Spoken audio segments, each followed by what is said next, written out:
The racing can get boring. Everyone sees you guys ride every weekend. They want to see the lifestyle stuff. What do you? Oh shit, I have this in common with this guy. Like I like jet skis too. You know what I mean? Like they don't get to see that side of the sport. Where I feel like the fans would have way more of an appreciation for like certain athletes. You know? Yeah, and especially like with F1 doing the drive to survive thing. I think if we had that, like I feel like that really brought F1 to a new level. It did. Like F1 was already cool, but like I would watch like highlights. Now I like want to watch the races because I know stuff about all the dudes that are actually racing now. So it's like it brought me into it more, and I was already a fan of it. So I could only imagine what it would do for moto. Yeah, it would. I think that whole, if they could bring that Netflix side of things into moto, it would really. Yeah, I've been watching the NASCAR one lately, and like I think it's dope. Like I'm like hooked to the TV the whole time. Like my wife's trying to talk to me, and I'm just like staring at the TV the whole time. Even the golf one. The golf one's sick too.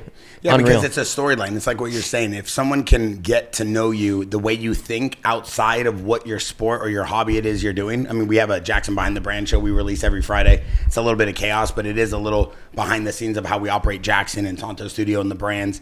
Most of the time when you're building storyline, Dana White did a phenomenal job at this with UFC. And it's like, if you can build someone outside of what they do, explaining to the audience like what they like, what they eat, what they do, how they train, how they perform, people's relationship to them is a lot more intact when they're watching them perform the actual sport. Yeah, and that's for like sure. why we see NBA falling apart right now is same thing. Like all these other sub sports have amazing behind the brand, amazing connection.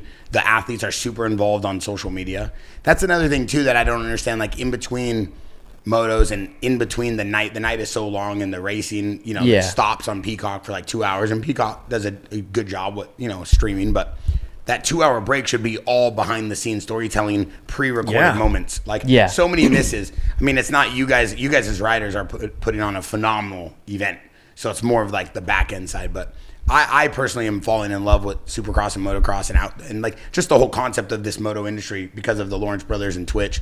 I feel like I said, this is going to be, in my opinion, the next 5 years, the biggest bet is probably MMA and moto. Yeah. By far. It seems like moto's at like an all-time high right now too. Like it's still growing. Yeah, you have amazing brands like, for example, the Fly Racing guys and DBK and these guys who like are all about the culture, and they're like trying to like come in and do things every week and perfect their craft with the athletes. Like that's very rare. Well, and what's like too is like kids like him like actually having a personality, like where you like it they don't have to like the same person you like, you know what I mean? It's like I like seeing like when dudes have drama and you guys are talking shit to each other on the track, but then you guys are cool afterwards. You know what I mean? Like that's it's like how NASCAR used to be.